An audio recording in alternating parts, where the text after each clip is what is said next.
ഖുർആൻ ക്ലാസ്സിൽ അൽ അഹ്സാബ് എന്ന അധ്യായത്തിലെ 6-ാമത്തെ വാക്യം മുതലാണ് ഇനി നമുക്ക് വിശകലനം ചെയ്യാനുള്ളത്. 6-ാമത്തെ വാക്യത്തിൽ മുഹമ്മദിൻ്റെ സ്വാർത്ഥ താല്പര്യങ്ങളുമായി ബന്ധപ്പെട്ട കുറേയധികം കാര്യങ്ങൾ വെളിക്ക് വരുന്നുണ്ട്.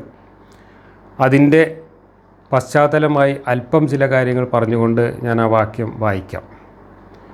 മുഹമ്മദ് മക്കയിലായിരുന്നപ്പോൾ അള്ളാഹു എന്ന ഒരു ദൈവത്തിൻ്റെ മഹത്വം അവിടെ പ്രഘോഷിക്കുകയും ഒപ്പം താൻ വെറും ഒരു പോസ്റ്റ്മാൻ മാത്രമാണ്, താൻ അള്ളാഹുവിൻ്റെ ഒരു മെസ്സേജ് നിങ്ങൾക്ക് എത്തിച്ചു പോകാൻ നിയുക്തനായ വെറും ഒരു സാധാരണ മനുഷ്യൻ മാത്രമാണ്, എനിക്ക് താക്കീത് ചെയ്തു പോവുക എന്ന ഉത്തരവാദിത്തം മാത്രമേ ഉള്ളൂ, അതല്ലാതെ നിങ്ങളെ ആരെയും വിശ്വാസികളാക്കുക എന്ന നിർബന്ധമൊന്നും എനിക്കില്ല, അതൊന്നും എൻ്റെ ബാധ്യതയല്ല, അതൊക്കെ അള്ളാഹു നേരിട്ട് നടത്തിക്കൊള്ളും എന്നൊക്കെ പറഞ്ഞുകൊണ്ട് മക്കക്കാരെയും മുഹമ്മദിൻ്റെ കൂടെ കൂടിയ കുറച്ച് പേരെയും കബളിപ്പിക്കുകയായിരുന്നു 13 വർഷം.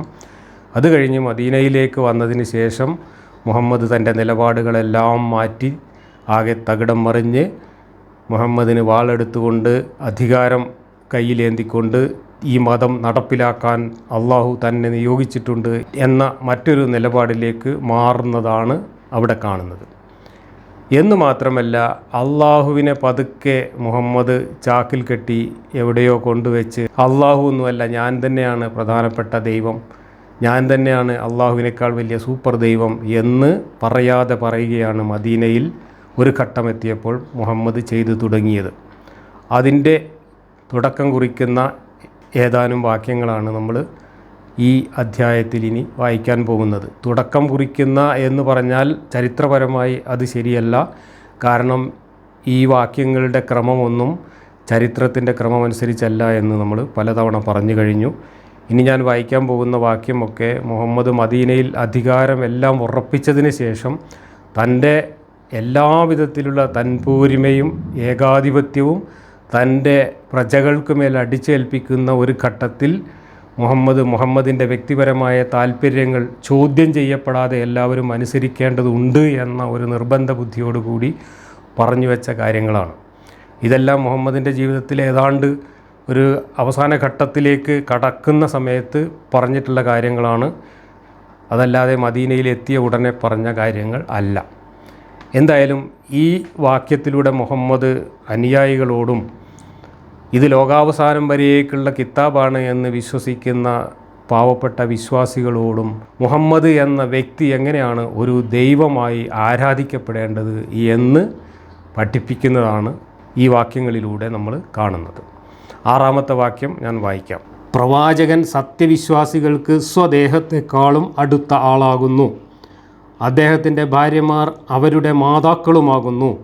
രക്തബന്ധമുള്ളവർ അന്യോന്യം അള്ളാഹുവിൻ്റെ നിയമത്തിൽ മറ്റു വിശ്വാസികളെക്കാളും മുഹാജിറുകളെക്കാളും കൂടുതൽ അടുപ്പമുള്ളവരാകുന്നു. നിങ്ങൾ നിങ്ങളുടെ മിത്രങ്ങൾക്ക് വല്ല ഉപകാരവും ചെയ്യുന്നുവെങ്കിൽ അത് ഇതിൽ നിന്നൊഴിവാകുന്നു. അത് വേദഗ്രന്ഥത്തിൽ രേഖപ്പെടുത്തപ്പെട്ടതാകുന്നു. ഈ വാക്യം ഇങ്ങനെ വായിച്ചു കഴിഞ്ഞാൽ കാര്യമായിട്ടൊന്നും മനസ്സിലാവില്ല. ഇതിൻ്റെ സന്ദർഭവും സാഹചര്യങ്ങളും ഇതിൻ്റെ വ്യാഖ്യാനങ്ങളും വിശദീകരണങ്ങളും ഹദീസുകളും ഒക്കെ വായിക്കുമ്പോഴാണ് നമുക്ക് ഈ പറഞ്ഞതിൻ്റെ പൊരുൾ പിടികിട്ടുക. ഇതിലൊരു 3-4 കാര്യങ്ങളാണ് നിരത്തി പറഞ്ഞിട്ടുള്ളത്. ആദ്യം പറഞ്ഞ കാര്യം നമുക്ക് പരിശോധിക്കാം. ആദ്യം പറഞ്ഞത്, ഈ ദുനിയാവിൽ നിങ്ങൾക്ക് നിങ്ങളുടെ സ്വന്തം ശരീരത്തെക്കാളും സ്വന്തം ആത്മാവിനേക്കാളും സ്വന്തം ജീവനേക്കാളും നിങ്ങളുടെ ഭാര്യ, മക്കൾ, കുടുംബങ്ങൾ തുടങ്ങിയിട്ടുള്ളവയേക്കാളും ഒക്കെ നിങ്ങൾക്ക് ഏറ്റവും പ്രിയപ്പെട്ടവൻ ഞാനായിരിക്കണം. അതുവരെ നിങ്ങൾ വിശ്വാസിയാവില്ല എന്ന ആശയമാണ്. മുഹമ്മദിൻ്റെ ഞാൻ പോരിമയുടെ ഒരു പാരമ്യത്തിൽ ആണ് ഈ അവതരണം. ഞാനായിരിക്കണം നിങ്ങൾക്ക് ഏറ്റവും പ്രിയപ്പെട്ടവൻ, നിങ്ങളുടെ ജീവനേക്കാൾ എൻ്റെ ജീവനാണ് നിങ്ങൾ പ്രാധാന്യം കൽപ്പിക്കേണ്ടത്, നിങ്ങളുടെ താല്പര്യങ്ങളെക്കാൾ എൻ്റെ താല്പര്യങ്ങൾക്കാണ് നിങ്ങൾ പ്രാമുഖ്യം കൽപ്പിക്കേണ്ടത്, നിങ്ങളുടെ ആഗ്രഹാഭിലാഷങ്ങൾ, നിങ്ങളുടെ ജീവിതം, നിങ്ങളുടെ കുടുംബം, ഇതൊന്നുമല്ല നിങ്ങൾക്ക് പ്രധാനപ്പെട്ടതാവേണ്ടത് ഞാനായിരിക്കണം എന്ന ഞാൻ കൾട്ട് ഇവിടെ അവതരിപ്പിക്കുകയാണ് ഒരു ഉള്ളുപ്പുമില്ലാതെ മുഹമ്മദ്. അതിന് മുഹമ്മദ് അള്ളാഹു എന്ന ഫേക്ക് ഐ ഡി എടുത്ത് ഉപയോഗിക്കുകയാണ്. ഇതെത്രത്തോളം എന്ന് വെച്ചാൽ ഇന്ന് നമ്മൾ മുസ്ലിങ്ങൾക്കിടയിൽ കാണപ്പെടുന്ന ഈ ആൾദൈവ പൂജ, മുഹമ്മദ് എന്ന വ്യക്തിയെ പൂജിക്കുന്ന, മുഹമ്മദ് എന്ന വ്യക്തിയെ ഒരു ദൈവത്തിനേക്കാൾ വലുതായിട്ട് പൂജിക്കുകയും ആ മനുഷ്യൻ്റെ ശരീരത്തിൽ നിന്നുള്ള ബോഡി വേസ്റ്റുകളെയും വിസർജ്യ വസ്തുക്കളെയും വരെ ഭക്ഷിക്കുകയും ചെയ്യുന്നിടത്തേക്ക് ഈ കൾട്ട് മതം മനുഷ്യനെ അധപ്പതിപ്പിച്ചത് നമുക്ക് കാണാം. ഇന്നും അതിൻ്റെ പ്രതിഫലനങ്ങൾ നമുക്ക് നമ്മുടെ മുന്നിൽ കാണാം. മുഹമ്മദിൻ്റെ മുടിയൊക്കെ വെള്ളത്തിലിട്ടിട്ട് ആ വെള്ളം വിശ്വാസികളെ കൊണ്ട് കുടിപ്പിക്കുന്ന, അങ്ങേയറ്റം അറപ്പുളവാക്കുന്ന ഒരു കൾട്ട് നമുക്കിവിടെ കാണാൻ കഴിയും. അള്ളാഹു ഒന്നുമല്ല, മുഹമ്മദാണ് എല്ലാം എന്നിടത്തേക്ക് ഈ മതം ഒരു ആൾദൈവ കൾട്ടായിട്ട് രൂപപ്പെടുന്നത് ഈ ഖുർആൻ വാക്യത്തിലൂടെയും ഇതിൻ്റെ അനുബന്ധമായി വന്നിട്ടുള്ള വിശദീകരണങ്ങളിലൂടെയും ഹദീസുകളിലൂടെയും അതിലൂടെ രൂപപ്പെട്ടിട്ടുള്ള ഇസ്ലാമിക കർമ്മശാസ്ത്ര നിയമസംഹിതകളിലൂടെയും ഒക്കെ നമുക്ക് കാണാം. ലോകത്ത് എല്ലായിടത്തും മുഹമ്മദ് എന്ന് കേൾക്കുമ്പോഴേക്ക് കുറേയേറെ മനുഷ്യർക്ക് ഭ്രാന്ത് പിടിക്കുന്നതും അപസ്മാരമിളകുന്നതും ഒക്കെ ഈ ഒരു കൾട്ട് മതത്തിൻ്റെ ഇഫക്റ്റ് എത്രത്തോളം ആ വിശ്വാസി സമൂഹത്തിൽ സ്വാധീനിച്ചിട്ടുണ്ട് എന്നതിൻ്റെ തെളിവാണ്. ആദ്യം നമുക്ക് അമാനി മൗലവി തൻ്റെ തഫ്സീറിൽ ഈ വാക്യത്തിൻ്റെ വിശദീകരണമായി എഴുതി വെച്ച ചില വരികൾ വായിച്ചു നോക്കാം. വളരെ പ്രധാനങ്ങളായ 4-5 കാര്യങ്ങൾ അള്ളാഹു ഈ ആയത്ത് മുഖേന വിവരിക്കുന്നു. ഒന്ന്, സത്യവിശ്വാസികളെ സംബന്ധിച്ചിടത്തോളം നബി അവരോട് തങ്ങളെക്കാളും മറ്റാരെക്കാളും കൂടുതൽ ബന്ധപ്പെട്ട ആളാകുന്നു. ഓരോരുത്തരും തൻ്റെ ദേഹത്തേക്കാൾ തിരുമേനിയെ മാനിക്കണം, സ്നേഹിക്കണം. അവിടുത്തെ ആവശ്യത്തിനും തീരുമാനത്തിനും പ്രാധാന്യം നൽകണം. അവിടുത്തെ ദേഹത്തിനും മാനത്തിനും മുൻഗണന നൽകണം. അവിടുത്തെ കൽപ്പനകൾക്കോ നടപടിക്രമങ്ങൾക്കോ യോജിക്കാത്തതൊന്നും സ്വീകരിച്ചുകൂടാ. തിരുമേനി സത്യവിശ്വാസികളുമായി എത്രമാത്രം ബന്ധപ്പെട്ട ആളാണെന്നും മനസ്സിലാക്കുന്നതിന് ഖുർആനിൽ ധാരാളം തെളിവുകൾ കാണാം. വിശേഷിച്ചും ഈ സൂറത്തിലെ പല വചനങ്ങളും പ്രത്യേകം ശ്രദ്ധേയമാകുന്നു. ധാരാളം ഹദീസുകളും ഈ വിഷയകമായി ഉദ്ധരിക്കുവാനുണ്ട്. നബി പറയുന്നു, എൻ്റെ ദേഹം യാതൊരുവൻ്റെ കൈവശമാണോ അവൻ തന്നെ സത്യം. നിങ്ങളിൽ ഒരാൾക്ക് അവൻ്റെ ദേഹത്തെക്കാളും അവൻ്റെ ധനത്തെക്കാളും സന്താനങ്ങളെക്കാളും എല്ലാ മനുഷ്യരെക്കാളും കൂടുതൽ ഇഷ്ടപ്പെട്ടവൻ ഞാനായിത്തീരുന്നത് വരെ അവൻ സത്യവിശ്വാസിയാവുകയില്ല. ഉമർ ഒരിക്കൽ തിരുമേനിയോട് പറഞ്ഞു, എൻ്റെ ദേഹം ഒഴിച്ചു മറ്റുള്ള എല്ലാവരെക്കാളും എനിക്ക് ഏറ്റവും ഇഷ്ടപ്പെട്ട ആൾ അങ്ങാകുന്നു. തിരുമേനി പറഞ്ഞു, ഇല്ല ഉമറേ, തനിക്ക് തന്നെക്കാളും ഇഷ്ടപ്പെട്ടവൻ ഞാനായിരിക്കാതെ ഒക്കുകയില്ല. അദ്ദേഹത്തിന് കാര്യത്തിൻ്റെ ഗൗരവം മനസ്സിലായി. അദ്ദേഹം പറഞ്ഞു, അള്ളാഹുവിൻ്റെ റസൂലേ, അള്ളാഹു തന്നെയാണ്, നിശ്ചയമായും അങ്ങ് തന്നെയാണ് എല്ലാവരെക്കാളും അധികം എനിക്കിഷ്ടപ്പെട്ടവൻ, എൻ്റെ സ്വന്തം ദേഹത്തെ പോലും. തിരുമേനി പറഞ്ഞു, ഇപ്പോൾ ശരിയായി ഉമറേ. ഒരിക്കൽ ഇപ്രകാരം പ്രസ്താവിച്ചതായി അബൂ ഹുറൈറ നിവേദനം ചെയ്യുന്നു, ഏതൊരു സത്യവിശ്വാസിയും തന്നെ ഇഹത്തിലും പരത്തിലും ഞാനവനോട് മനുഷ്യരിൽ വെച്ചേറ്റവും ബന്ധപ്പെട്ടവനല്ലാതില്ല. വേണമെങ്കിൽ ഇതിന് തെളിവായി നബി സത്യവിശ്വാസികളോട് അവരുടെ സ്വന്തം ദേഹങ്ങളെക്കാൾ ബന്ധപ്പെട്ടവനാകുന്നു എന്ന ആയത്തോതിക്കൊള്ളുക. ഇവിടെ അള്ളാഹുവും മുഹമ്മദും കൂടെ കളിക്കുന്ന ഒരു കളി നോക്കുക. നിങ്ങൾക്ക് നിങ്ങളുടെ സ്വന്തം ജീവനേക്കാളും സ്വന്തം ശരീരത്തെക്കാളും സ്വന്തം കുടുംബത്തെക്കാളും നിങ്ങളുടെ താല്പര്യങ്ങളെക്കാളും ഒക്കെ ഞാനും എൻ്റെ താല്പര്യങ്ങളും ആയിരിക്കണം പ്രധാനം, അതുവരെ നിങ്ങൾ സത്യവിശ്വാസികളാവുകയില്ല എന്ന് അള്ളാഹുവിനെ കൊണ്ട് പറയിപ്പിച്ചതിന് ശേഷം ഒരു ഉളുപ്പുമില്ലാതെ മുഹമ്മദ് സ്വന്തം വായ കൊണ്ട് നേരിട്ട് തന്നെ പറയുകയാണ്. അതാണ് ഈ ഹദീസുകളിൽ കാണുന്നത്. ഹദീസുകൾ ഇവിടം കൊണ്ടൊന്നും അവസാനിക്കുന്നില്ല. ഹദീസുകളിൽ പിന്നീട് മുഹമ്മദിൻ്റെ വിസർജ്യങ്ങൾ ഈ പ്രജകളെ കൊണ്ട് തീറ്റിക്കുകയും കുടിപ്പിക്കുകയും ചെയ്യുന്നതിൻ്റെ ധാരാളം വിവരണങ്ങൾ നമുക്ക് കാണാം. ബുഖാരിയിലും മുസ്ലിമിലും അതുപോലെയുള്ള എല്ലാ ഹദീസ് ഗ്രന്ഥങ്ങളിലുണ്ട്. മുഹമ്മദ് പാത്രത്തിൽ മൂത്രമൊഴിച്ച് വെച്ച് അത് ഭാര്യമാരും മറ്റു വേലക്കാരികളും ഒക്കെ വന്ന് കുടിക്കുന്നത്, അങ്ങനെ കുടിക്കുമ്പോൾ മുഹമ്മദ് അതിനെ പ്രോത്സാഹിപ്പിക്കുകയും മറ്റുള്ളവർക്ക് കൂടി കൊടുക്കാൻ പറയുകയും അത് കുടിച്ചു കഴിഞ്ഞാൽ സകലമാന അസുഖം മാറുമെന്ന് മാത്രമല്ല പരലോകത്ത് സ്വർഗത്തിൽ പോകുമെന്ന് വരെ പറഞ്ഞ് കൊടുക്കുന്ന വൃത്തികെട്ട ഹദീസുകൾ കാണാം. മുഹമ്മദ് കാർക്കിച്ച് തുപ്പുമ്പോൾ തുപ്പലൊന്നും നിലത്ത് വീഴാതെ അനുയായികൾ കയ്യിൽ ഏറ്റുവാങ്ങി അത് മുഖത്ത് തേക്കുകയും കണ്ണിൽ തേക്കുകയും അത് തിന്നുകയും കുടിക്കുകയും ഒക്കെ ചെയ്തിരുന്നു എന്ന് പറയുന്ന ഹദീസുകൾ കാണാം. മുഹമ്മദ് മുടി കളയാനിരിക്കുമ്പോൾ മുടി ആളുകൾ തിരക്ക് കൂട്ടിയിട്ട് കയ്യിലാക്കി കൊണ്ടുപോവുകയായിരുന്നു. ഒരു മുടി പോലും താഴെ വീണാൽ അത് അവിടെ കിടക്കില്ല, അതെല്ലാം അനുയായികൾ എടുത്തുകൊണ്ട് പോവുകയായിരുന്നു. അങ്ങനെ പെറുക്കിക്കൊണ്ടുപോയ മുടിയൊക്കെ വെള്ളത്തിലിട്ട് കുടിക്കുകയും ഒക്കെ ആയിരുന്നു അവർ ചെയ്തിരുന്നത്.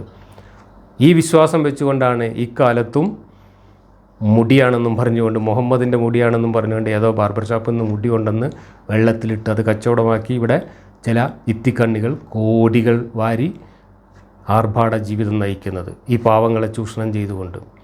ഇങ്ങനെ ഒരു മനുഷ്യൻ്റെ ബോഡി വേസ്റ്റ്, ഒരു മനുഷ്യൻ്റെ വിസർജ്യങ്ങളും തീറ്റിക്കുന്നിടത്തേക്ക് വരെ ഈ മുഹമ്മദൻ കൾട്ട്, ഈ ആൾദൈവ കൾട്ട് വളർത്തിയെടുത്തത് മുഹമ്മദ് തന്നെയായിരുന്നു എന്ന് നമുക്ക് ഈ ഖുർആൻ വാക്യങ്ങളിൽ നിന്നും അനുബന്ധമായി വന്നിട്ടുള്ള ചരിത്ര സംഭവങ്ങളിൽ നിന്നും വിശദീകരണങ്ങളിൽ നിന്നും മനസ്സിലാക്കാൻ കഴിയും. നോക്കൂ, എത്ര വികൃതമായ, എത്ര വിചിത്രവും വൃത്തികെട്ടതുമായ ഒരു ആശയത്തെയാണ് മനുഷ്യരാശിക്ക് ഈ മനുഷ്യൻ സംഭാവന ചെയ്തു പോയത് എന്നും. വെറും പോസ്റ്റ്മാനാണ് താനെന്നും മെസ്സേജ് തന്നു പോകേണ്ട ബാധ്യത മാത്രമേ തനിക്കുള്ളൂ എന്നും 13 കൊല്ലം ആ മക്കാരെയും കൂടെയുള്ളവരെയും പറഞ്ഞ് പറ്റിച്ച് തെറ്റിദ്ധരിപ്പിച്ച ഇദ്ദേഹം മദീനയിൽ സ്വന്തമായി ഒരു ഗോത്രമുണ്ടാക്കി അതിൻ്റെ തലവനായി അതിൻ്റെ തലപ്പത്ത് കയറിയിരുന്ന് അധികാരം കയ്യിൽ അളിയപ്പോൾ അള്ളാഹുവിനെയൊക്കെ വലിച്ചെറിഞ്ഞിട്ട് താൻ തന്നെയാണ് അള്ളാഹുവിനേക്കാൾ വലിയ സൂപ്പർ ദൈവമെന്നും തൻ്റെ വിസർജ്യങ്ങൾ വരെ നിങ്ങൾ ഭക്ഷിക്കണമെന്നും പഠിപ്പിക്കുന്ന ഒരു കൾട്ട് നേതാവിനെയാണ് നമ്മളിവിടെ കാണുന്നത്. ലോകത്ത് ഏതെങ്കിലും ഒരു ജനനേതാവ്, ഒരു ഗോത്ര നേതാവാകട്ടെ, ഒരു രാഷ്ട്ര നേതാവാകട്ടെ, അല്ലെങ്കിൽ എന്തെങ്കിലും ഒരു ചെറിയ സമൂഹത്തിൻ്റെ നേതാവാകട്ടെ ഇങ്ങനെ ഉളുപ്പില്ലാതെ പറഞ്ഞിട്ടുണ്ടോ? ഞാനാണ് നിങ്ങൾക്ക് ഏറ്റവും പ്രിയപ്പെട്ടവനായിരിക്കേണ്ടത്, നിങ്ങൾക്ക് നിങ്ങളെപ്പോലും ഇഷ്ടപ്പെടാൻ പാടില്ല, നിങ്ങളുടെ മക്കളെ, നിങ്ങളുടെ ഭാര്യമാരെ, നിങ്ങളുടെ കുട്ടികളെ ഒന്നും ഇഷ്ടപ്പെടാൻ പാടില്ല, നിങ്ങളെല്ലാവരും എന്നെയാണ് ഇഷ്ടപ്പെടേണ്ടത്, എന്നെയാണ് സ്നേഹിക്കേണ്ടത്, എന്നെയാണ് പരിഗണിക്കേണ്ടത് എന്ന് നേരിട്ട് ഒരു ഉളുപ്പുമില്ലാതെ സ്വന്തം വായ കൊണ്ട് വിളിച്ചു പറഞ്ഞ ഒരു ലോക നേതാവ്, ഒരു ജനനേതാവ് ലോക ചരിത്രത്തിലുണ്ടെങ്കിൽ ഈ ഉളുപ്പില്ലാതെ വിളിച്ചു പറഞ്ഞത് മുഹമ്മദ് മാത്രമേ ഉള്ളൂ എന്നുള്ളതാണ് സത്യം. മറ്റുള്ളവരൊക്കെ അങ്ങനെ പറഞ്ഞിട്ടുണ്ടെങ്കിൽ തന്നെ മറ്റാരെ കൊണ്ടെങ്കിലും പാർട്ടിക്കാരെ കൊണ്ടെങ്കിലൊക്കെ പറയിപ്പിക്കുകയോ അല്ലെങ്കിൽ വേറെ ഏതെങ്കിലും വളഞ്ഞ വഴിയിലൂടെ ആ ആഗ്രഹം സാധിക്കുകയൊക്കെ ചെയ്തിട്ടുണ്ടാവാം. പക്ഷേ ഒരു ഉളുപ്പുമില്ലാതെ സ്വയം ഇങ്ങനെ വിളിച്ചു പറഞ്ഞ ഒരു ഏകാധിപതി, ഒരു കൾട്ട് മനുഷ്യൻ വേറെ ലോകത്ത് ഉണ്ടാവില്ല. ഇദ്ദേഹത്തിൻ്റെ താല്പര്യങ്ങൾ എങ്ങനെയാണ് അനുയായികൾ സംരക്ഷിച്ചിരുന്നത് എന്നും അനുയായികൾ ഇദ്ദേഹത്തിൻ്റെ ഓരോ വ്യക്തിപരമായ താല്പര്യങ്ങൾക്കനുസരിച്ച് എങ്ങനെയാണ് പെരുമാറിയിരുന്നത്, എങ്ങനെ പെരുമാറാനാണ് ഇദ്ദേഹം നിർബന്ധിച്ചിരുന്നത് എന്നതിൻ്റെ ഒരുപാട് നമുക്ക് കേട്ടാൽ അറപ്പ് തോന്നുന്ന ഒരുപാട് ഉദാഹരണങ്ങൾ നമുക്ക് മുമ്പിലുണ്ട്. ഞാൻ ആദ്യം നമ്മുടെ അടുത്ത കാലത്ത് സോഷ്യൽ മീഡിയയിലൊക്കെ വൈറലാക്കിയ ഒരു മൊയ്ലിയാരുടെ വയലിൻ്റെ ഒരു കഷണം കേൾപ്പിക്കാം. എല്ലാവരും കേട്ടിട്ടുണ്ടാവുമെങ്കിൽ ഒരിക്കൽ കൂടി നിങ്ങൾ ആ വയലൊന്ന് കേൾക്കുക. അവർ പെണ്ണിനെ ഹബീബായ തങ്ങൾ ആവശ്യപ്പെട്ടാൽ നിക്കാഹിന് നിന്നുകൊടുക്കൽ ആ പെണ്ണിന് നിർബന്ധം. ആ പെണ്ണിന് മറ്റൊരാള് പെൺകെട്ട് പറയൽ പോലും ഹറാമാണ്. പറ്റില്ല. നമ്മളൊരു പെണ്ണിനെ കെട്ടാൻ തീരുമാനിച്ച് വേറെ ആൾ വന്ന് ആ പെണ്ണിന് ഓനസ്റ്റായ പെണ്ണങ്ങ് പോയി പോകും. എന്നാൽ ഹബീബായ തങ്ങളെ ആഗ്രഹിച്ച പെണ്ണിനെ എന്ന് പറഞ്ഞാൽ അതിന്റെ സാധ്യത പറയാണ്. ഹബീബായ സല്ലല്ലാഹു അലൈഹി വസല്ലം തങ്ങളുടെ ഹക്കിൽ അത്രയും നിർബന്ധമാണ്. വേറൊരാൾക്ക് ആ പെണ്ണിനെ കെട്ടാൻ തീരുമാനിക്കാൻ പോലും പാടില്ല. കെട്ടൽ പിന്നല്ലേ. മാത്രല്ല കേട്ടോ, യജിബു അലാ സൗജിഹാ തലാഖുഹാ. ഒരു ഭാര്യയും ഭർത്താവും കൂടി ഇങ്ങനെ പോവുക. അത് ഹബീബായ സല്ലല്ലാഹു അലൈഹി വസല്ലം പറഞ്ഞു ഓളാടന്നോട്ടെ. ഹബീബായ തങ്ങൾ കെട്ടാൻ ആഗ്രഹിച്ചു പോയാൽ ആ ഭർത്താവ് തൊലാക്ക് ചൊല്ലൽ നിർബന്ധമാണ്. തൊലാക്ക് അപ്പ ചൊല്ലിക്കൊള്ളും. 4 ഭാര്യമാരെ സ്വീകരിക്കാം. ഹബീബായ തങ്ങൾക്ക് ഇഹ്റാമിലായി നിക്കാഹ് ശരിയാവും. വലിയ വേണ്ട, സാക്ഷി വേണ്ട, മഹ്ർ വേണ്ട. പെണ്ണിനോട് അങ്ങനെ ഒരു കാര്യം പറഞ്ഞാൽ ഒക്കെ സ്വീകരിക്കൽ നിർബന്ധം. പിന്നെ വേറൊരാൾക്ക് അവളെ പെൺകെട്ട് പറയാൻ പോലും പാടില്ല. ഭർത്താവുള്ള പെണ്ണാണെങ്കിൽ ഭർത്താവ് തൊലാക്ക് ചൊല്ലിക്കൊള്ളണം. മാത്രല്ല ആർക്കും ഏത് പെണ്ണിനെയും കെട്ടിച്ചു കൊടുക്കാം. അള്ളാഹ് തന്നെ നേരിട്ട് എത്തിച്ചു കൊടുക്കുന്നു. മൊയ്ലിയാരുടെ ഈ വയല് സോഷ്യൽ മീഡിയയിലൂടെയൊക്കെ കേട്ട ആളുകളാണ് നമ്മളെല്ലാവരും.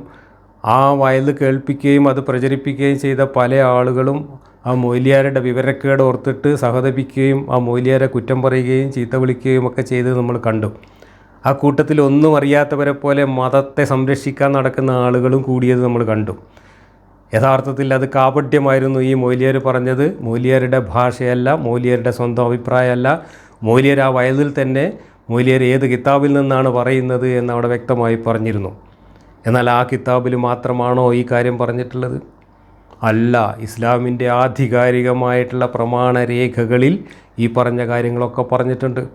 ഹബീബായ തങ്ങൾ ഒരു പെണ്ണിനെ വഴിയിൽ എവിടുന്നെങ്കിലും കണ്ടു കഴിഞ്ഞാൽ ആ പെണ്ണിൻ്റെ കൂടെ ഭർത്താവുണ്ടെങ്കിൽ ആ ഭർത്താവ് ഹബീബായ തങ്ങൾക്ക് എൻ്റെ പെണ്ണിനെ ഇഷ്ടപ്പെട്ടു എന്ന് ചിന്തിച്ചാൽ ഉടനെ തന്നെ തലാക്ക് ചൊല്ലി സ്വന്തം ഭാര്യയെ ഈ പ്രവാചകൻ്റെ കിടപ്പറയിലേക്ക് കൂട്ടിക്കൊടുക്കണം എന്നാണ് മൊയ്ലിയാർ പറഞ്ഞത്. അത് തന്നെയാണ് മുഹമ്മദ് അനുയായികളെ പഠിപ്പിച്ചിട്ടുള്ളത്.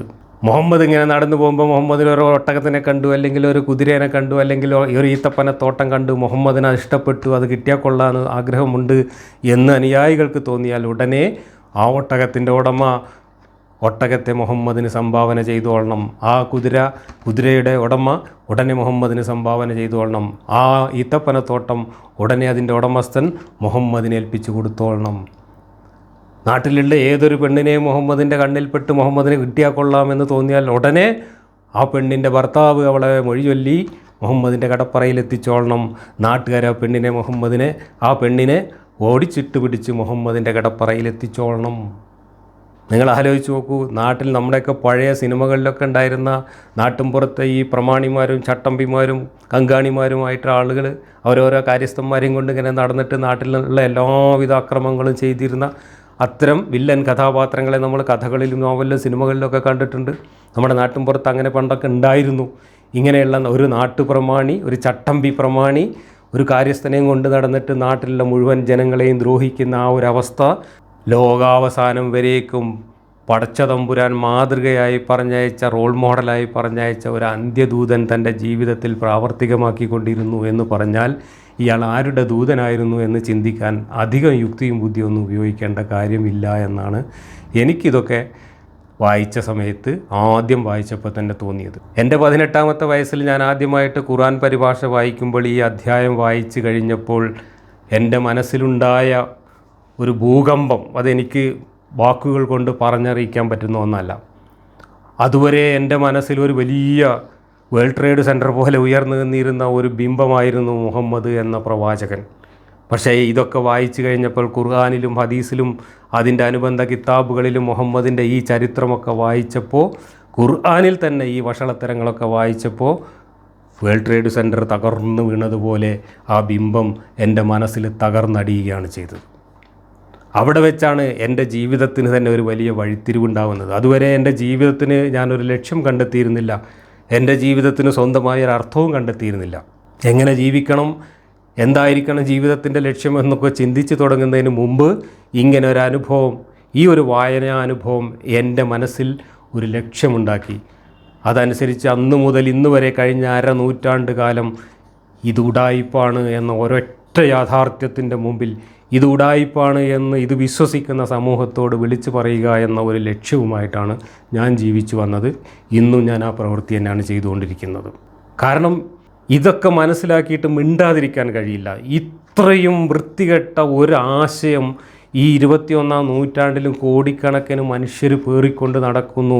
ഒരു മനുഷ്യൻ്റെ 1400 കൊല്ലം മുമ്പ് ജീവിച്ച് മരിച്ചുപോയ ഒരു മനുഷ്യനെ ദൈവത്തിനേക്കാൾ വലിയ സൂപ്പർ ദൈവമായിട്ട് തലയിലേറ്റിക്കൊണ്ട് നടക്കുകയും അയാളുടെ ബോഡി വേസ്റ്റ് അടക്കം കലക്കി കുടിക്കുകയും അയാളുടെ വിസർജ്യങ്ങൾ കുടിക്കുന്നത് പോലും പുണ്യമാണ് എന്ന് വയല് പറഞ്ഞു നടക്കുകയും അയാൾക്ക് പെണ്ണ് കൂട്ടിക്കൊടുക്കുന്നത് നമ്മുടെ കടമയാണ് എന്നൊക്കെ ഈ കാലത്തും വിളിച്ചു പറഞ്ഞുകൊണ്ടിരിക്കുകയും ഒക്കെ ചെയ്യുന്നു പറഞ്ഞാൽ ഈ വഷളത്തരം കണ്ടിട്ട് എങ്ങനെയാണ് സംസ്കാരമുള്ള ഒരു മനുഷ്യന് മിണ്ടാതിരിക്കാൻ കഴിയുക?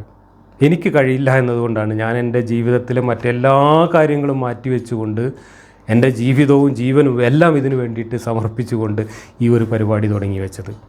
അതിൻ്റെ ഒരു അവസാന ഘട്ടത്തിലേക്കാണ് നമ്മളിപ്പോൾ കടന്നുകൊണ്ടിരിക്കുന്നത്. ഇനി നമ്മുടെ സുന്നി മുസ്ലിയാരുടെ വയലിൽ പറഞ്ഞ കാര്യം സുന്നി മുസ്ലിയാരുടെ വയലിൽ മാത്രമല്ല, അദ്ദേഹം അവിടെ ഉദ്ധരിച്ച അല്ലെങ്കിൽ അദ്ദേഹം അവിടെ പരാമർശിച്ച കിതാബിൽ മാത്രമല്ല, ആധികാരികമായ ഖുർആൻ്റെ തഫ്സീർ ഗ്രന്ഥങ്ങളിൽ തന്നെ ഉണ്ട് എന്നതിൻ്റെ ഒരു തെളിവ് ഞാൻ നിങ്ങൾക്ക് വായിച്ച് കേൾപ്പിക്കാം. ഇത് എൻ്റെ കയ്യിൽ ഇമാം റാസിയുടെ തഫ്സീറിൻ്റെ മലയാള പരിഭാഷയാണുള്ളത്. ആ മലയാള പരിഭാഷയിൽ നിന്ന് ഈ ആയത്തിൻ്റെ വ്യാഖ്യാനമായി എഴുതി വെച്ച ഏതാനും ഖണ്ഡികകൾ ഞാൻ വായിക്കാം. ഈ ആയത്തിൽ രണ്ടാമത് പറയുന്ന കാര്യം മുഹമ്മദിൻ്റെ ഭാര്യമാർ വിശ്വാസികളുടെ മാതാക്കളാണ് എന്നാണ്. കഴിഞ്ഞ ക്ലാസ്സിൽ നമ്മൾ പറഞ്ഞു, പെറ്റാൽ മാത്രമേ മാതാവാവുകയുള്ളൂ എന്ന് ലിഹാർ ചെയ്യുന്ന അറബികളോട് പറഞ്ഞ അതേ അള്ളാഹു ഇവിടെ മുഹമ്മദിന് വേണ്ടി പറയുകയാണ്, മുഹമ്മദിൻ്റെ ഭാര്യമാരെല്ലാം നാട്ടുകാരുടെ മാതാക്കളാണ്, ഉമ്മമാരാണ്. എന്തിനാണ് ഉമ്മമാരാണെന്ന് പറഞ്ഞത്? നബി മരിച്ചാലും അവരെ വേറെ ആരും കെട്ടാൻ പാടില്ല എന്ന്. ഇതിനെക്കുറിച്ച് ഇമാം റാസി എഴുതി വെച്ച കോമഡി ഞാൻ വായിച്ച് കേൾപ്പിക്കാം. നബി നിങ്ങളുടെ പിതാവാണെന്നോ നബി പത്നിമാർ നിങ്ങളുടെ പിതാവിൻ്റെ പത്നിമാരാണെന്നോ അള്ളാഹു എന്തുകൊണ്ട് പറഞ്ഞില്ല? അപ്പോൾ നബിയുടെ ഭാര്യമാർ നമ്മുടെ മാതാക്കളാവണമെങ്കിൽ നബി നമ്മുടെ പിതാവാകണം. നബീൻ്റെ ഭാര്യമാരൊക്കെ നമ്മുടെ ഉമ്മമാരാവണമെങ്കിൽ നബി നമ്മളുടെ വാപ്പയാവണം. അങ്ങനെ വാപ്പയാണ് എന്ന് എന്തുകൊണ്ട് പറഞ്ഞില്ല എന്ന് ഏതാണ്ട് ഒരു പരിഹാസ രൂപത്തിൽ ഇമാം റാസി എഴുതി വെച്ചതാണ് ഞാൻ ഈ വായിക്കുന്നത്. അങ്ങനെ പറഞ്ഞാലും ഈ ആശയം ലഭിക്കുമല്ലോ എന്ന് ആരെങ്കിലും ചോദിച്ചാൽ അതൊരു യുക്തിയാണെന്ന് നമുക്ക് മറുപടി പറയാം. നമ്മൾ വിശദീകരിച്ച പ്രകാരം അനിവാര്യമായ ഒരു സാഹചര്യത്തിൽ ഏതെങ്കിലും ഒരാളുടെ ഭാര്യയെ നബിക്ക് വരിക്കേണ്ടി വന്നാൽ അയാൾ തൻ്റെ ഭാര്യയെ നബിക്ക് വേണ്ടി ഉപേക്ഷിക്കുക നിർബന്ധമാണ്. ഇതന്നെയാണ് മൂല്യർ പറഞ്ഞത്. ഒരാളുടെ ഭാര്യയെ മുഹമ്മദിന് കല്യാണം കഴിക്കണം എന്ന് തോന്നുകയും അങ്ങനെ കല്യാണം കഴിക്കേണ്ടി വരികയും ചെയ്താൽ അയാളുടെ ഭാര്യയെ ഉപേക്ഷിക്കൽ നിർബന്ധമാണ്. ഇവിടെ നബി അവരുടെ പിതാവാണെന്ന് അള്ളാഹു പറഞ്ഞാൽ ആ സ്ത്രീകൾ നബിക്ക് നിഷിദ്ധമാകുമല്ലോ. അതാണ് കാര്യം. ബാപ്പയാണെന്ന് പറഞ്ഞാൽ പിന്നെ നാട്ടിൽ നിന്ന് പെണ്ണ് കെട്ടാൻ പറ്റില്ല. പ്രധാന പണി പെണ്ണ് കെട്ടലായിരുന്നു. നാട്ടിലുള്ള പെണ്ണുങ്ങളെ മുഴുവൻ കെട്ടലായിരുന്നു. കെട്ടാതെ കിട്ടുന്ന പെണ്ണുങ്ങളെയും ഹലാലാക്കി കൊണ്ടുള്ള കോമഡിയൊക്കെ ഈ അധ്യായത്തിൽ നമ്മൾ വായിക്കാൻ പോകുന്നുണ്ട്. അങ്ങനെ നാട്ടിലുള്ള പെണ്ണുങ്ങളെ മുഴുവൻ മുഹമ്മദിന് എന്ത് ഭാഷയാണ് ഉപയോഗിക്കേണ്ടത് എന്ന് എനിക്കറിയില്ല. ഹലാലാക്കി കൊടുക്കുന്ന ഒരു കൂട്ടിക്കൊടുപ്പുകാരനായ പടച്ചോനെയാണ് നമ്മൾ ഈ അധ്യായത്തിൽ കാണുന്നത്. അപ്പോൾ പിന്നെ മുഹമ്മദ് നിങ്ങളുടെ വാപ്പയാണ് എന്ന് ഈ പടച്ചോൻ പറയുമോ? മുഹമ്മദ് പറയുമോ? ഇല്ല. വാപ്പയായ പിന്നെ മക്കളെ കെട്ടാൻ പറ്റില്ലല്ലോ. ഇതാണ് ഇതിന് കാരണം എന്ന് പരിഹാസപൂർവം ഇമാം റാസി തന്നെ എഴുതി വെച്ചതാണ് ഇപ്പോൾ ഞാൻ ഈ വായിച്ചത്. ഇവിടെ നബി അവരുടെ പിതാവാണെന്ന് അള്ളാഹു പറഞ്ഞാൽ ആ സ്ത്രീകൾ നബിക്ക് നിഷിദ്ധമാകുമല്ലോ. ഇനി ഇതേ അധ്യായത്തിൽ അനന്തരാവകാശ സ്വത്തിനെ സംബന്ധിച്ച് പറയുന്നുണ്ട്. അവിടെ വേറൊരു വലിയ തരികിടയാണ് മുഹമ്മദ് ഒപ്പിക്കുന്നത്. അതിനെക്കുറിച്ച് ഇമാം റാസി പറഞ്ഞത് കൂടെ വായിച്ചിട്ട് നമുക്ക് അതിൻ്റെ വിശദാംശങ്ങളിലേക്ക് പോകാം. നമ്മൾ ഇതുവരെ പറഞ്ഞ വിഷയവുമായി അനന്തരാവകാശത്തിനും വസിയ്യത്തിനും എന്താണ് ബന്ധം? മറുപടി: ശക്തവും സൂക്ഷ്മവുമായ ബന്ധമാണുള്ളത്. അള്ളാഹുവിൻ്റെ പ്രകാശം ലഭിച്ചവർക്കേ അത് വ്യക്തമാവുകയുള്ളൂ. നബി അല്ലാത്ത ഒരാൾക്ക് അയാളുടെ ജീവിതകാലത്ത് മറ്റൊരാളുടെ സ്വത്ത് ലഭിക്കുകയില്ലായിരുന്നു. അയാളുടെ മരണശേഷം അയാളുടെ അനന്തരാവകാശികൾക്കല്ലാതെയും ലഭിക്കില്ല. എന്നാൽ നബി ആഗ്രഹിക്കുകയാണെങ്കിൽ വേറെ ആളുകളുടെ സ്വത്ത് ലഭിക്കുമായിരുന്നു. അതാണ് ഞാൻ പറഞ്ഞത്. ഒരാൾ ഒരു ഒട്ടകത്തിനെയും കൊണ്ടോ ഒരു കുതിരേനെയും കൊണ്ടോ പോവുകയാണെങ്കിൽ നബി ആഗ്രഹിച്ചാൽ അത് നബിക്ക് കിട്ടുമായിരുന്നു. നബി ഒരു ഈത്തപ്പനത്തോട്ടം കണ്ട് അത് നബിക്ക് വേണമെന്ന് തോന്നിയാൽ ആ തോട്ടത്തിൻ്റെ ഉടമ അത് യാതൊരു ഉപാധിയുമില്ലാതെ മുഹമ്മദിനെ ഏൽപ്പിച്ചു കൊടുക്കണമായിരുന്നു. ഒരാൾ അയാളുടെ ഭാര്യനെ കൊണ്ടുപോകുമ്പോൾ മുഹമ്മദിന് ആ ഭാര്യനെ കണ്ടിട്ട് പിടിച്ചാൽ, കമ്പം തോന്നിയാൽ ഉടനെ അയാൾ തലാക്ക് ചൊല്ലിയിട്ട് മുഹമ്മദിൻ്റെ കടപ്പറയിൽ എത്തിച്ചു കൊടുക്കണമായിരുന്നു. നബി ആഗ്രഹിക്കുകയാണെങ്കിൽ വേറെ ആളുകളുടെ സ്വത്ത് ലഭിക്കുമായിരുന്നു. മരണപ്പെട്ട ആളുകളുടെ അനന്തരാവകാശികൾക്ക് സ്വത്ത് ലഭിക്കുകയുമില്ല. ഈ സന്ദർഭത്തിൽ നബിക്ക് അന്യൻ്റെ അനന്തര സ്വത്ത് കൈവശമാക്കാം എന്നതിനാൽ താറുമാറായേക്കാവുന്ന അനന്തര സ്വത്തവകാശം യഥാവിധി പുനഃസ്ഥാപിക്കാനും വിശ്വാസികളുടെ സ്വത്തവകാശം അവരിലേക്ക് തന്നെ തിരിച്ചു വരാനും സംവിധാനം ഒരുക്കുകയാണ് അല്ലാഹു.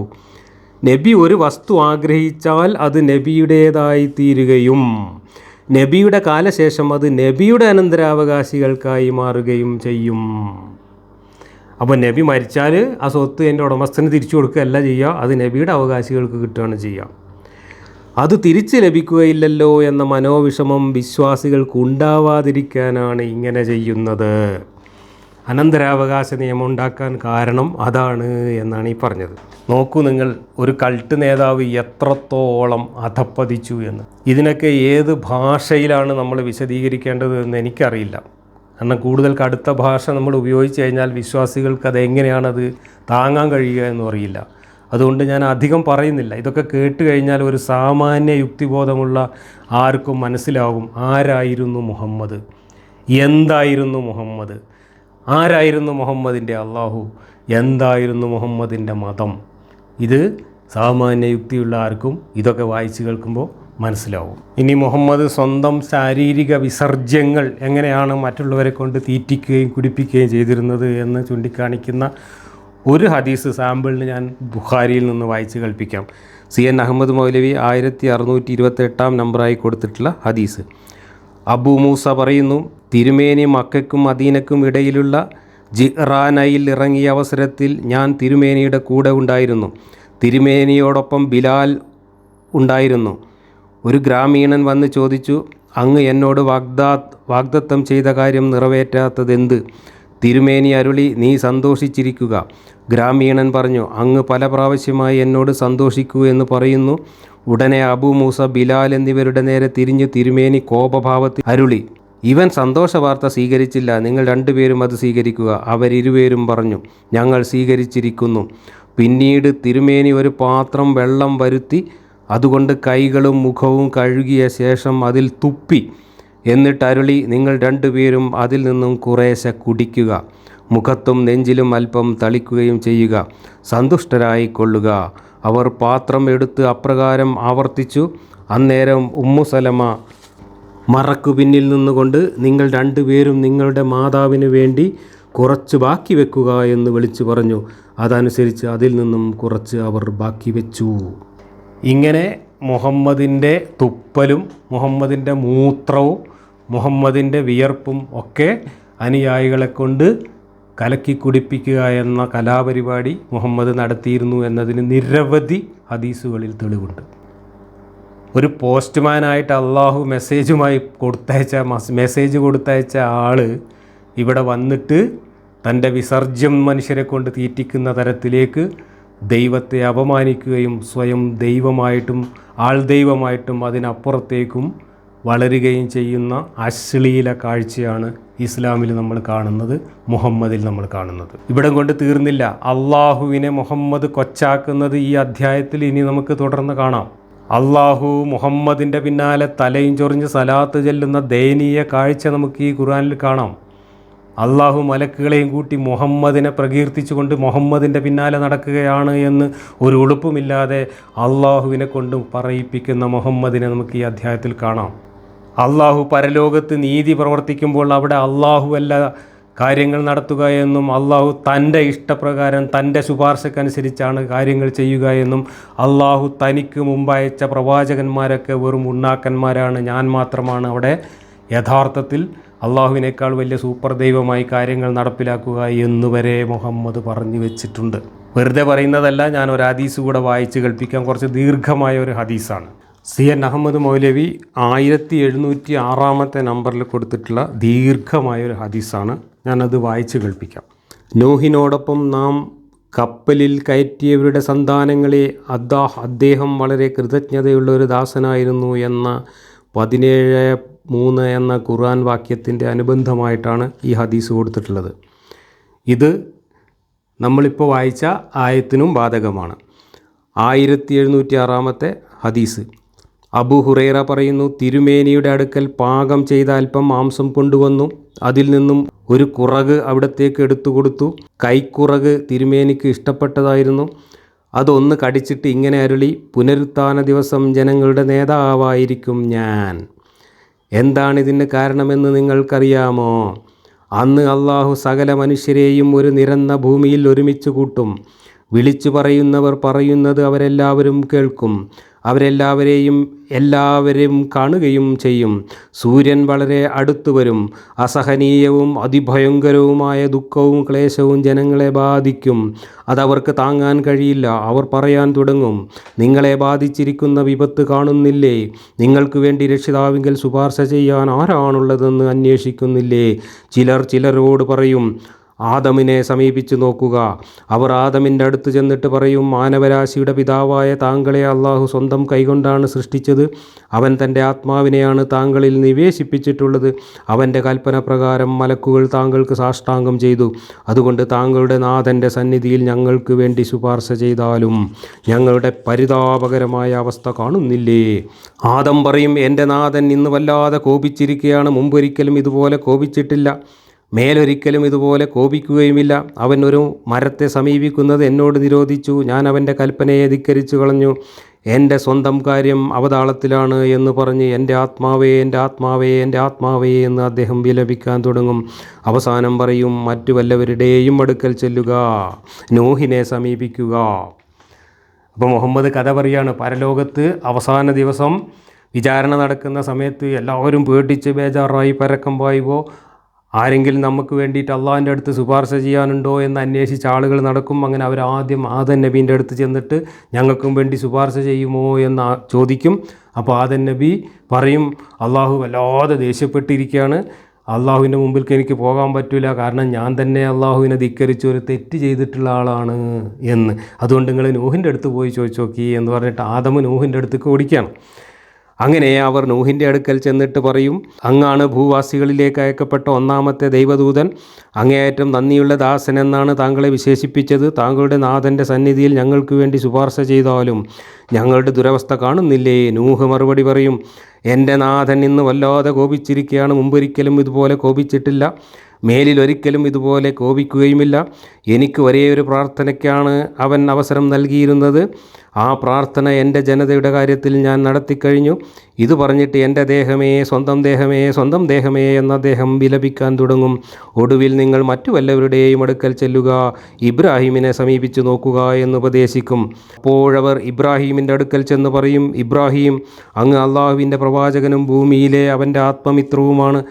ഞങ്ങൾക്ക് വേണ്ടി ശുപാർശ ചെയ്താലും ഞങ്ങളുടെ ദുരവസ്ഥ കാണുന്നില്ലേ? ഇബ്രാഹിം പറയും, എൻ്റെ നാഥൻ ഇന്ന് വല്ലാതെ കോപിച്ചിരിക്കുകയാണ്. ഇതിനു മുമ്പൊരിക്കലും അവൻ ഇതുപോലെ കോപിച്ചിട്ടില്ല, ഇനിയൊരിക്കലും കോപിക്കുകയുമില്ല. ഞാൻ മുമ്പ് കള്ളം പറഞ്ഞിട്ടുണ്ടായിരുന്നു.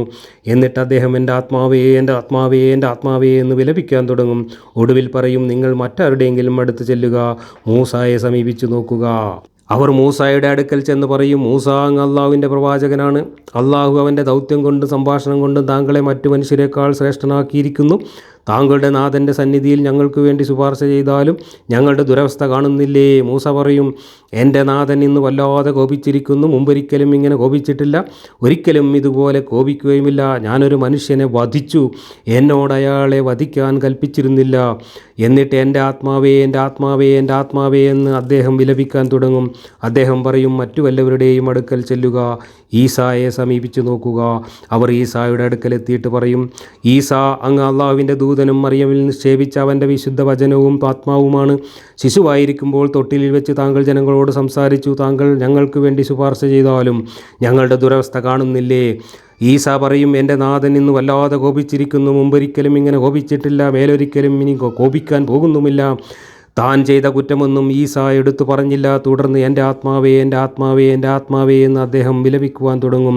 അവസാനം പറയും, നിങ്ങൾ മറ്റു വല്ലവരുടെയും അടുക്കൽ ചെല്ലുക, മുഹമ്മദിനെ സമീപിച്ചു നോക്കുക. അപ്പോൾ ഇവിടെ മൂസ കൊലപാതകം ചെയ്തിട്ടുണ്ട്, ഇബ്രാഹിം നുണ പറഞ്ഞിട്ടുണ്ട്, മറ്റുള്ളവരൊക്കെ തെറ്റ് ചെയ്തിട്ടുണ്ട്.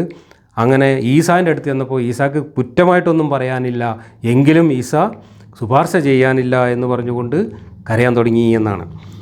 അവർ മുഹമ്മദിൻ്റെ അടുക്കലെത്തും. അങ്ങനെ ഈസാൻ്റെ അടുത്തൊന്നും കാര്യം നടക്കില്ല എന്ന് കാണുമ്പോൾ അവസാനം ആളുകൾ ശുപാർശ തേടി മുഹമ്മദിൻ്റെ അടുത്തെത്തും.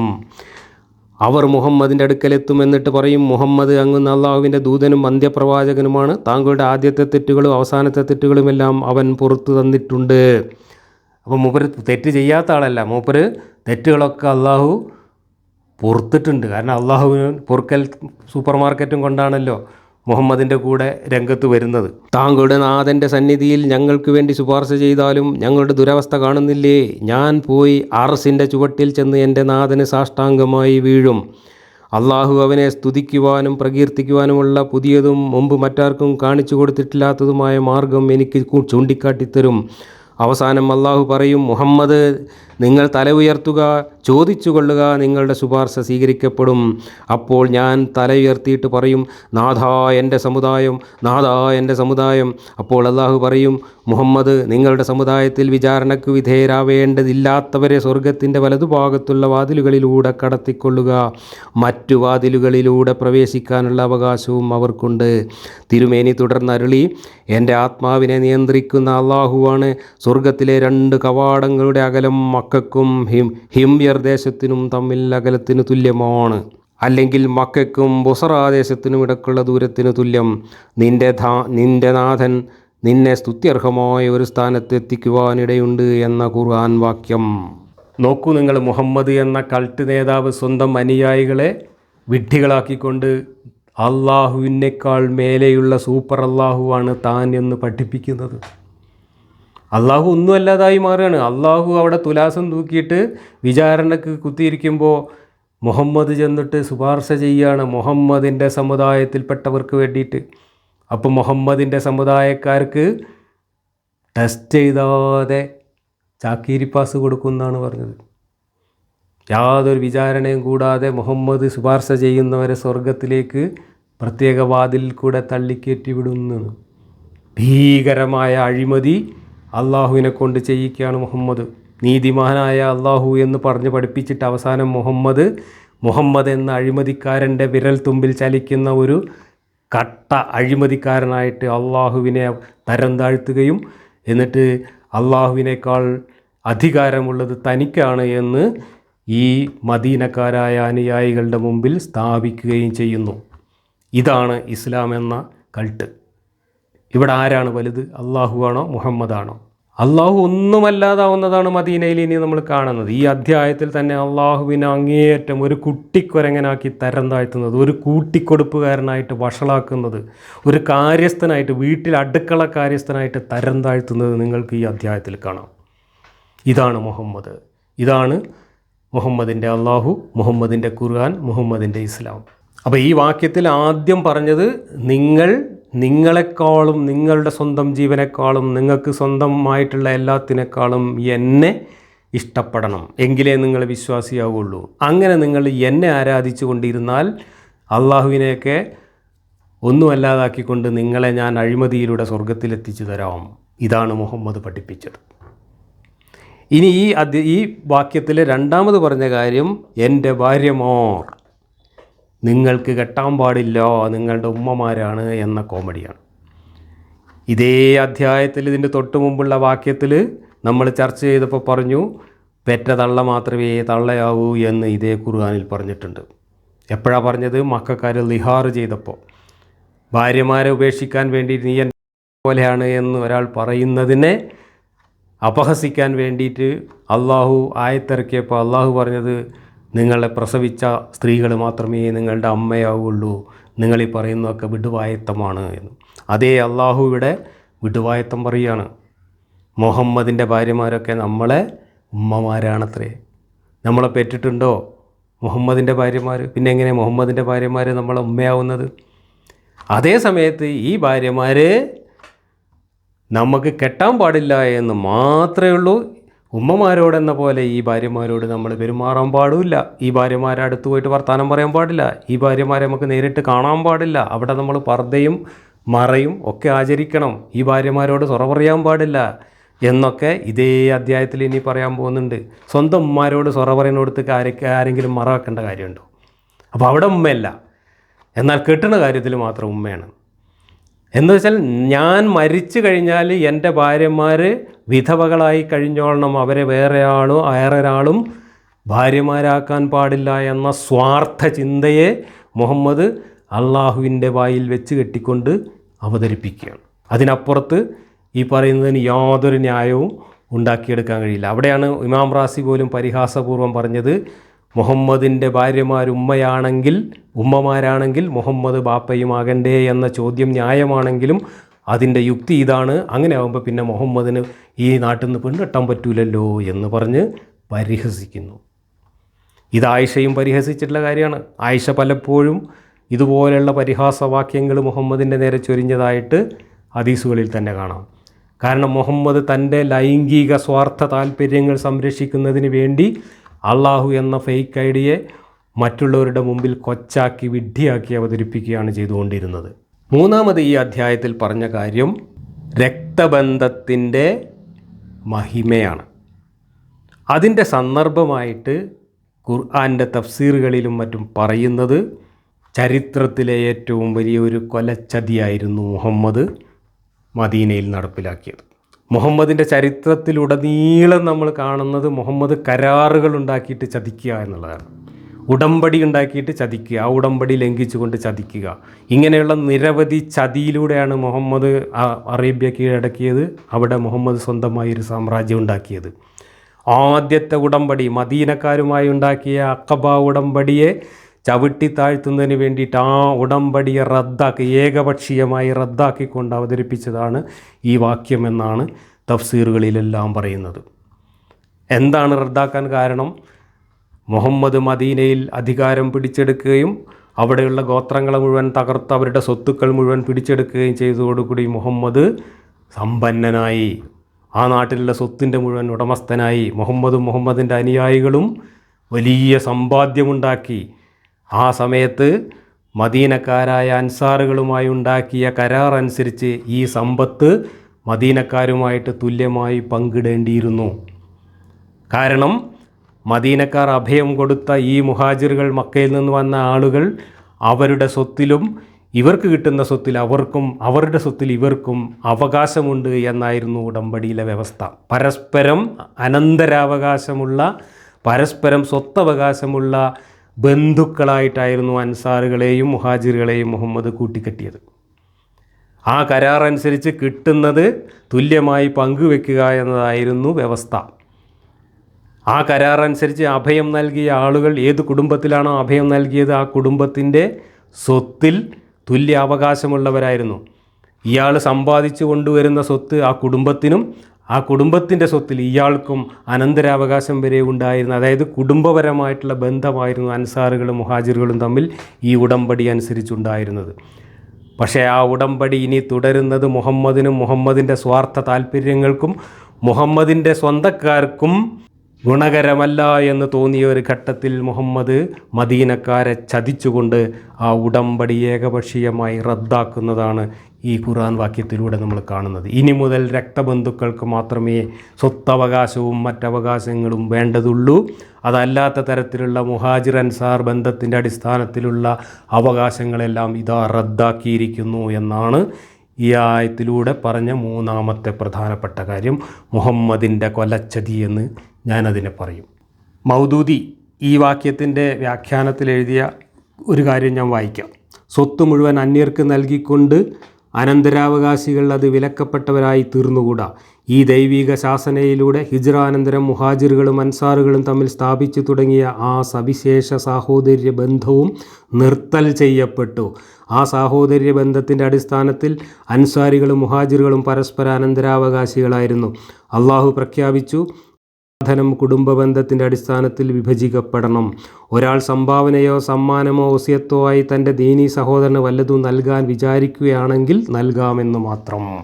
അഖബ ഉടമ്പടിയിലൂടെ സ്ഥാപിച്ച സാഹോദര്യ ഉടമ്പടി, സ്വത്തവകാശം ഉൾപ്പെടെ അവകാശങ്ങൾ പങ്കുവെക്കുന്ന, കിട്ടിയത് പങ്കുവെക്കുന്ന ആ ഉടമ്പടി റദ്ദാക്കിക്കൊണ്ട് മുഹമ്മദിൻ്റെ തന്നിഷ്ടം പ്രവർത്തിക്കുകയും മുഹമ്മദ് തൻ്റെ സ്വന്തക്കാർക്ക് വേണ്ടി കിട്ടുന്ന സ്വത്തുക്കളെല്ലാം തന്നിഷ്ടപ്രകാരം വീതം വയ്ക്കാൻ തുടങ്ങുകയും ചെയ്യുകയാണ് ഈ കരാർ ലംഘനത്തിലൂടെ. ഇതിനെ തുടർന്ന് മുഹമ്മദിനെ അൻസാറുകൾ കയ്യേറ്റം ചെയ്യുന്നതായി വരെ ബുഖാരിയുടെ ഹദീസിലുണ്ട്, ചരിത്രത്തിലുണ്ട്. പിന്നീട് നടന്ന യുദ്ധങ്ങളിൽ കിട്ടുന്ന വമ്പിച്ച സ്വത്തുക്കളിൽ യാതൊരു വിഹിതവും ഈ അൻസാറുകൾക്ക് നൽകിയില്ല. കിട്ടിയ വിഹിതമെല്ലാം മക്കക്കാർക്ക് കൊടുക്കുന്ന ഏകപക്ഷീയമായിട്ടുള്ള സ്വജനപക്ഷപാതമാണ് പിന്നീട് മുഹമ്മദിൻ്റെ ഭാഗത്തുനിന്ന് കാണുന്നത്. ഈ അനീതിക്ക് കൂട്ടുനിന്നുകൊണ്ട് മുഹമ്മദിൻ്റെ കാര്യസ്ഥനായ അള്ളാഹു അവതരിപ്പിച്ചതാണ് ഈ ചതിക്കരാർ ലംഘിച്ചുകൊണ്ടുള്ള ഈ ആയത്ത്. മൗദൂദി മാത്രമല്ല, എല്ലാ മുഫസ്സിറുകളും ഇത് തന്നെയാണ് പറഞ്ഞിട്ടുള്ളത്. ഇബ്നു കസീർ എഴുതിയ ഒരു ഖണ്ഡിക കൂടി വായിക്കാം. ഈ കാര്യങ്ങളൊക്കെ ഒരു കിതാബിൽ എഴുതി വെച്ചിട്ടുണ്ട് എന്നാണ് ഈ ആയത്തിൽ നമ്മൾ വായിച്ചത്. അത് ആ കിതാബ് ലൗഹുൽ മഹ്ഫൂദാണെന്നും അതല്ല അത് തൗറാത്താണെന്നും അതല്ല അത് ഖുർആൻ തന്നെയാണെന്നൊക്കെ അഭിപ്രായ വ്യത്യാസങ്ങളുണ്ട്. എവിടെ എഴുതി വെച്ചിട്ടുള്ളതായാലും രക്തബന്ധുക്കൾക്ക് മാത്രമേ അനന്തരാവകാശം നൽകേണ്ടതുള്ളൂ എന്ന ദൈവത്തിൻ്റെ ശാശ്വതമായ നിയമമാണെന്നും മറ്റേത് ഉടമ്പടി വെറും താൽക്കാലികമായിരുന്നു എന്നും പറഞ്ഞുകൊണ്ടാണ് അതിനെ ലംഘിക്കുന്നത്. This ruling which is that those who are blood relatives have closer personal ties to one another is a ruling which Allah has decreed and which is written in the first book, which cannot be altered or changed. This is the view of Mujahid and others.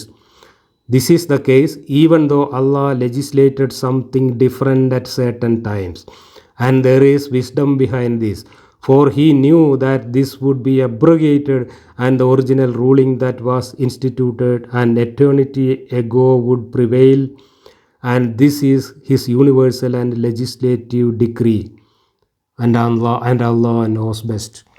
അപ്പോൾ മുഹാജിറുകളും അൻസാറുകളും തമ്മിലുണ്ടായിരുന്ന കരാറ്, സാഹോദര്യ ബന്ധമൊക്കെ അള്ളാഹുവിൻ്റെ കിതാബിൽ എഴുതി വെച്ചതിന് വിരുദ്ധമായിട്ട് അള്ളാഹു താൽക്കാലികമായി അനുവദിച്ച ഒരു ചതിപ്രയോഗം മാത്രമായിരുന്നു എന്ന് ഒരു ഉളുപ്പുമില്ലാതെ മുഫസ്സിറുകൾ തന്നെ സമ്മതിക്കുന്നു.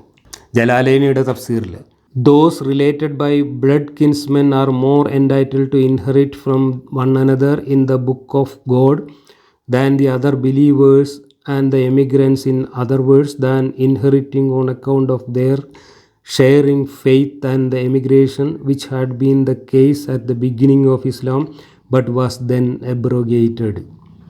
അപ്പോൾ ഇസ്ലാമിൻ്റെ തുടക്കത്തിൽ ഉണ്ടാക്കിയ ആ കരാറ് അബ്രോഗേറ്റ് ചെയ്തതാണ് ഈ ആയത്ത് എന്നാണ് ജലാലൈനിയും പറയുന്നത്. മുഹമ്മദ് മരിച്ചതിന് ശേഷം മുഹമ്മദിൻ്റെ ഭാര്യമാരെ ആ ബന്ധത്തിൽ നിന്ന് ഒഴിവാക്കാനുള്ള പവർ ഓഫ് അറ്റോണി അലിക്ക് കൊടുത്തിട്ടാണ് മുഹമ്മദ് മരിച്ചു പോയത് എന്ന് പറയുന്ന ഒരു കോമഡി കൂടി മൗദൂദി ഇതിൻ്റെ വ്യാഖ്യാനത്തിൽ ഉദ്ധരിച്ചിട്ടുണ്ട്. ഇനി 7-ാമത്തെയും 8-ാമത്തെയും കൂടെ വാക്യം ഞാൻ വായിക്കാം. പ്രവാചകന്മാരിൽ നിന്ന് തങ്ങളുടെ കരാർ നാം വാങ്ങിയ സന്ദർഭം നിൻ്റെ പക്കൽ നിന്നും നൂഹ്, ഇബ്രാഹിം, മൂസ, മറിയമിൻ്റെ മകൻ ഈസ എന്നിവരിൽ നിന്നും ഗൗരവമുള്ള ഒരു കരാറാണ് അവരിൽ നിന്നെല്ലാം നാം വാങ്ങിയത്. 8. അവന് സത്യവാന്മാരോട് അവരുടെ സത്യസന്ധതയെപ്പറ്റി ചോദിക്കുവാൻ വേണ്ടിയത്രേ അത്. സത്യനിഷേധികൾക്ക് അവൻ വേദനയേറിയ ശിക്ഷ ഒരുക്കി വെക്കുകയും ചെയ്തിരിക്കുന്നു. ഇവിടെ മറ്റു പ്രവാചകന്മാരുമായിട്ടൊക്കെ അള്ളാഹു കരാറുണ്ടാക്കിയിട്ടുണ്ടെന്നും ആ കരാറ് മുഹമ്മദ് വരുന്നതോടുകൂടി അവരൊക്കെ കാലഹരണപ്പെട്ടു പോയി എന്നും അവരൊക്കെ വെറും ഉണ്ണാക്കന്മാരായി മാറുമെന്നും ലോകാവസാനം ശുപാർശ ചെയ്യാൻ പോലും അവർക്കൊന്നും യാതൊരു അധികാരവും ഉണ്ടാവില്ല എന്നും എല്ലാ കാര്യങ്ങളും പിന്നെ മുഹമ്മദിൻ്റെ കയ്യിൽ വരുമെന്നും അള്ളാഹു തന്നെ മുഹമ്മദിൻ്റെ കയ്യിലെ ഒരു പാപമാത്രമായിട്ട് ലോകാവസാന ദിനത്തിൽ മാറുമെന്നും ഒക്കെ പഠിപ്പിക്കാൻ വേണ്ടി മുഹമ്മദ് മറ്റ് പ്രവാചകന്മാരെ കൂടി അപമാനിക്കുകയും അവഹേളിക്കുകയും ചെയ്യുന്നതാണ് ഇവിടെ നമ്മൾ കാണുന്നത്. അതിൻ്റെ വ്യാഖ്യാനമാണ് നമ്മൾ നേരത്തെ വായിച്ചത്. ബുഖാരിയുടെ ദീർഘമായ ഹദീസിൽ വായിച്ചത് ഈ പ്രവാചകന്മാരൊന്നും പരലോകത്ത് ചുക്കിനും ചുണ്ണാമ്പിനും കൊള്ളരുതാത്തവരായി മാറുമെന്നും മുഹമ്മദ് മാത്രമായിരിക്കും പരലോകത്ത് ചെല്ലുമ്പോൾ എല്ലാ അധികാരങ്ങളും കയ്യിലുള്ള ആളെന്നും അള്ളാഹു മുഹമ്മദ് ഇങ്ങനെ പറയുന്നതിനനുസരിച്ച് ഇവിടുന്ന് മദീനയിൽ നിന്ന് മുഹമ്മദിൻ്റെ അടുക്കള പരിചാരകനായി കൂട്ടിക്കൊടുപ്പുകാരനായി അതപ്പതിച്ച അള്ളാഹു പരലോകത്തും മുഹമ്മദിൻ്റെ ശുപാർശക്കനുസരിച്ച് കാര്യങ്ങൾ ചെയ്യുന്ന ഒരു ഉണ്ണാക്കനായിട്ട് അവിടെ ഇരിക്കുകയുള്ളൂ എന്നും മുഹമ്മദാണ് സർവസ്വവും എന്നും ഈ വാക്യങ്ങളിലൂടെ മുഹമ്മദ് അനുയായികളെ പഠിപ്പിക്കുകയാണ്. ഇന്നും മുസ്ലിം കൾച്ചറിനെ നിങ്ങൾ സൂക്ഷ്മമായി നിരീക്ഷിച്ചാൽ കാണാൻ അള്ളാഹു ഒരു ഉണ്ണാക്കനാണെന്നും മുഹമ്മദാണ് അള്ളാഹുവിനേക്കാൾ വലിയ സൂപ്പർ അള്ളാഹു എന്നും മുസ്ലിങ്ങൾ വിശ്വസിക്കുന്നു. മുഹമ്മദിൻ്റെ മുടി കിട്ടിയാൽ അത് കലക്കി കുടിക്കുന്നു. മുഹമ്മദിൻ്റെ വിസർജ്യങ്ങൾ കിട്ടുകയാണെങ്കിൽ അത് കലക്കി കുടിക്കുന്നു. മുഹമ്മദ് എന്ന് കേട്ടാൽ രോമാഞ്ചം കൊള്ളുന്നു. മുഹമ്മദിനെക്കുറിച്ച് ആരെങ്കിലും വിമർശിച്ചാൽ അപസ്മാരമിളകുന്നു. അള്ളാഹുവിനെക്കുറിച്ച് ആരെങ്കിലും വിമർശിച്ചാൽ ഒരു വികാരവും തോന്നുകയുമില്ല. ഇതാണ് ഇസ്ലാം ഉണ്ടാക്കിയ കൾട്ട് എന്ന് പറയുന്നത്. ഇതാണ് മുഹമ്മദ് ഉണ്ടാക്കിയ തൻപോരിമ കൾട്ട് എന്ന് പറയുന്നത്. അതാണ് ഇസ്ലാം. അടുത്ത വാക്യം നമുക്ക് അടുത്ത ക്ലാസ്സിൽ വിശദീകരിക്കാം.